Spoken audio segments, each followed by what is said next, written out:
Nah, Wahabi gak punya keistimewaan jihad atau penyebaran Islam.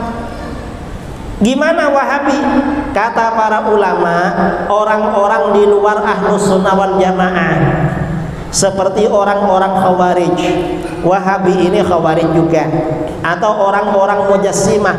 Kalau mereka menghunus pedang, kalau mereka angkat senjata, yang dibantai umat Islam, bukan orang kafir. Kalau para ulama Ahlus Sunnah wal Jamaah datang ke Aceh, datang ke Medan, ke Pekanbaru sampai Indonesia Timur, mengislamkan orang kafir. Tapi kalau orang Wahabi keliling kemana-mana mengkafirkan orang beda saudara. Mengislamkan orang kafir dan mengkafirkan orang Islam ini beda. Jadi Wahabi ini gak punya keistimewaan seperti ini. Mereka kalau menghunus pedang, umat Islam yang dibantai. Saudara dengar yang namanya ISIS. ISIS ini yang dibantai di Syria dan Irak, itu umat Islam Ahlus Sunnah wal Jamaah pulang dari masjid. Mereka berdiri di depan pintu-pintu masjid. Orang keluar masjid ditanya ikut ISIS apa enggak. Enggak ikut, dibunuh sama dia. Kalau ikut selamat. Itu orang ke masjid yang dibunuh. Tapi ketika Israel berperang dengan Gaza, ISIS gak ikut-ikut. Malah ISIS mendukung Israel akan menghancurkan Gaza katanya. Mengapa? Karena Wahabi ini memang akidahnya mirip-mirip dengan Yahudi. Ada kemiripan akidah. Ini masalah perjuangan ya. Jadi perjuangan penyebaran Islam ini, jihad penyebaran Islam ini memang bagian dari keistimewaan Ahlus Sunnah wal Jamaah. Sultan Salahuddin Al-Ayyubi yang dijuluki pahlawan perang salib, yang mengusir tentara salibis dari Palestina, beliau mazhabnya Asy'ari. Nama gurunya, beliau punya guru bernama Muhammad bin Al-Fadl Al-Khabushani. Al-Khabushani ini muridnya Imam Muhammad bin Yahya. Muhammad bin Yahya muridnya Imam Al-Ghazali. Ini pahlawan perang salib. Ya memang. Assalamualaikum warahmatullahi wabarakatuh. Alhamdulillahilladzi arsala rasulahu bil huda wa dinil haq liyudhhirahu 'alad dini kullih wa kafa billahi shahida. Muhammadur Rasulullah, Muhammadur Rasulullah, Muhammadur Rasulullah, asidda'u 'alal kuffar ruhama'u bainahum.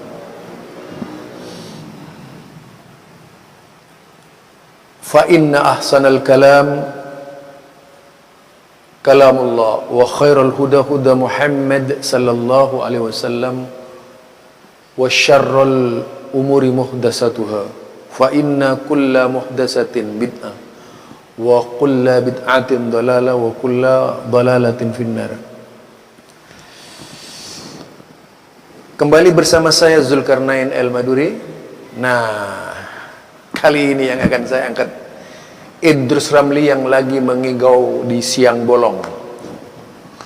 Kenapa saya mengatakan bahwa Idrus Ramli itu mengigau?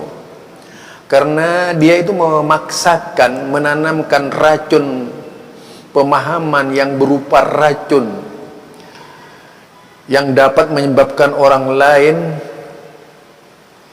zalim kepada kelompok lain. Jadi ajarannya itu ajaran sebenarnya bisa dikatakan yang sebenar-benarnya perusak umat itu adalah Idrus Ramli, bukan menyelamatkan umat. Karena yang disampaikan hanyalah tuduhan-tuduhan palsu ya. Yang mengatakan bahwa bahwa Wahabi itu ya, bahwa Wahabi itu tidak pernah berjuang, tidak pernah berjihad.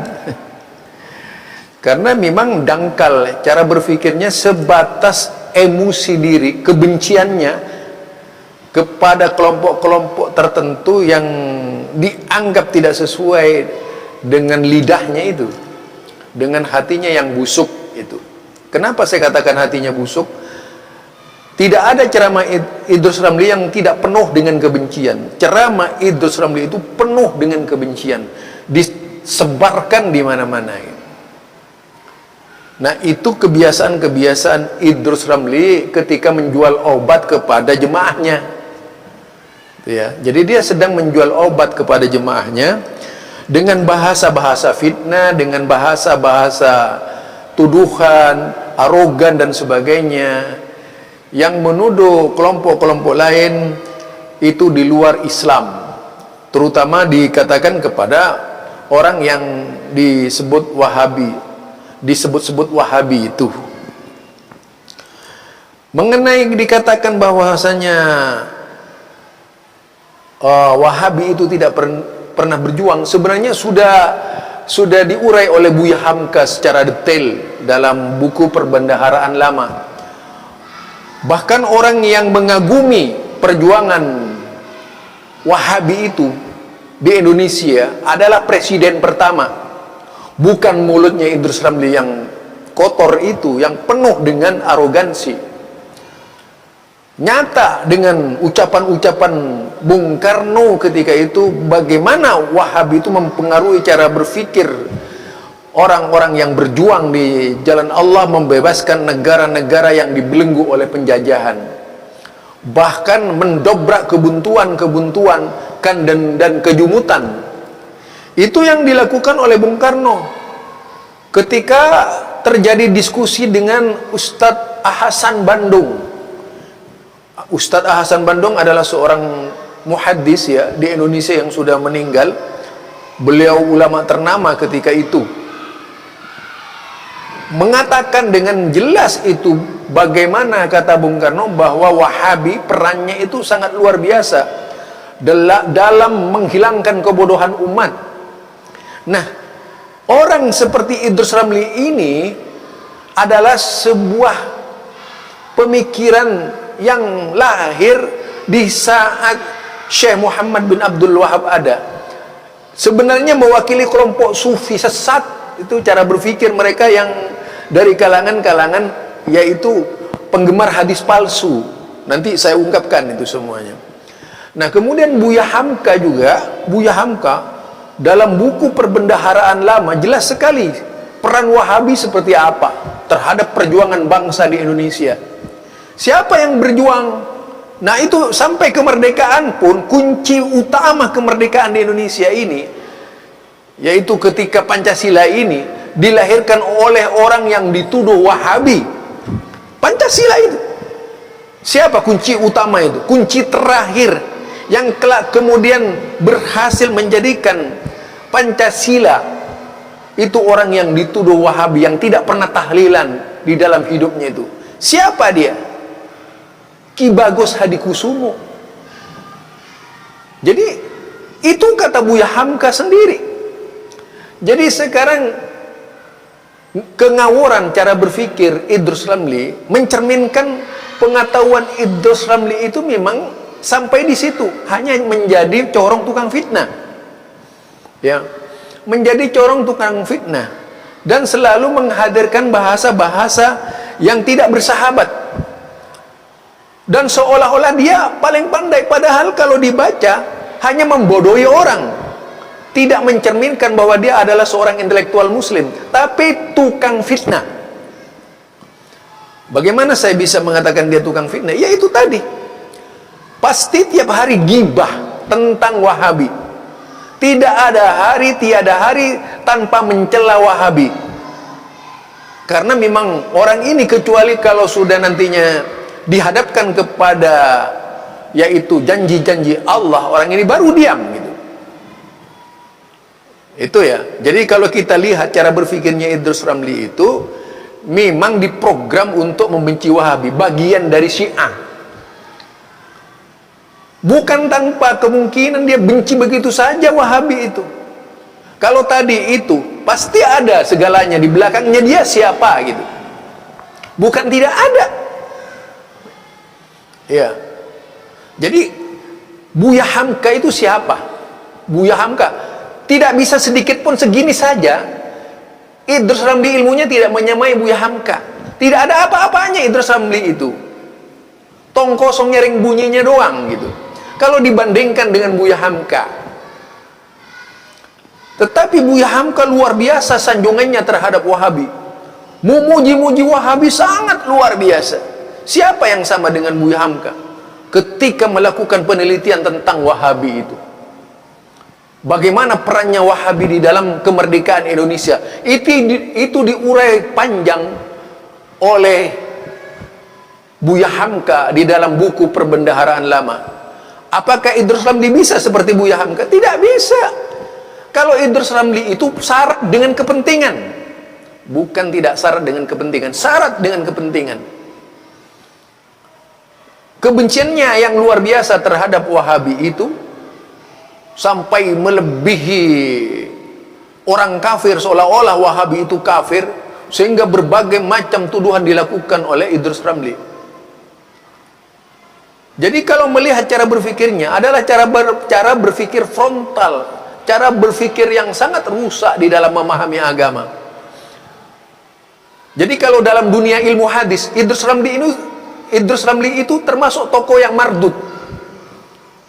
Jadi Idrus Ramli itu termasuk tokoh yang mardud. Selain dia adalah tokoh legendaris dalam dunia bid'ah itu ya, dalam dunia sufi juga. Sehingga kalau masuk jarah wa ta'dil, Idrus Ramli itu tidak dipakai di kalangan ulama-ulama hadis. Seperti itu kalau kita mau berbicara jarah wa ta'dil ya. Nah, berkaitan dengan Idrus Ramli tadi, dikaitkan dengan Buya Hamka. Bagaimana Buya Hamka memaparkan perjuangannya mulai dari Padang sampai ke tanah Jawa, sampai ke Madura itu. Ketika itu tidak lepas dari peran Wahabi, pengaruh Wahabi yang begitu mencengkram sehingga Indonesia bisa menjadi merdeka. Itu Buya Hamka. Anda siapa? Idrus Ramli? Nggak ada apa-apanya Anda itu, kalau menurut saya. Jadi di sini kalau mau berpikir, buat apa berpedoman kepada Idrus Ramli? Saya punya orang tua Buya Hamka, orang yang lebih mengerti dan orang yang dipuja-puja oleh seluruh ulama-ulama di Indonesia. Idrus Ramli siapa yang memuja? Yang menghujat saja banyak kok. Dari sisi keilmuannya tidak ada apa-apanya. Ilmunya yaitu ilmu hujat. Jadi sudah tidak ada nilai lagi. Kalau berbicara agama pasti itu lebih pada kebencian, karena memang sudah kalah saing dia. Jemaahnya sedikit, setiap datangnya aja, setiap jemaah yang didatangi Idrus Ramli itu sedikit sekali. Artinya memang nggak laku orang ini gitu. Jadi itu ya dari saya ya, kalau mau berbicara agama gitu. Kalau mau berbicara agama, karena ini orangnya sudah sangat membenci kelompok golongan dan tidak henti-hentinya membicarakan Muhammadiyah. Di mana-mana Muhammadiyah dijual. Ini orang benar-benar gitu, keterlaluan orang ini. Ya, semoga Allah memberikan petunjuk kepada orang ini sehingga dia sadar benar gitu ya, suatu hari gitu ya. Jadi demikian dari saya. Kalau mau baca kepada seluruh kaum muslimin tentang Wahabi, baca bukunya Buya Hamka, buku Perbendaharaan Lama. Kepada orang Aceh pun baca buku Perbendaharaan Lama itu yang ditulis oleh Buya Hamka. Kepada orang Padang, baca buku Buya Hamka. Kepada seluruh bangsa Indonesia yang muslim, jika tidak ingin tertipu dengan kondisi sekarang ini, baca bukunya Buya Hamka, buku Perbendaharaan Lama. Dengan demikian Anda akan selamat dari fitnah-fitnah yang dilontarkan oleh Idrus Ramli dan kawan-kawannya itu. Demikian dari saya, Zulkarnain Al-Maduri. Subhanakallahumma wa bihamdika asyhadu an la ilaha illa anta astaghfiruka wa atubu ilaik. Assalamualaikum warahmatullahi wabarakatuh.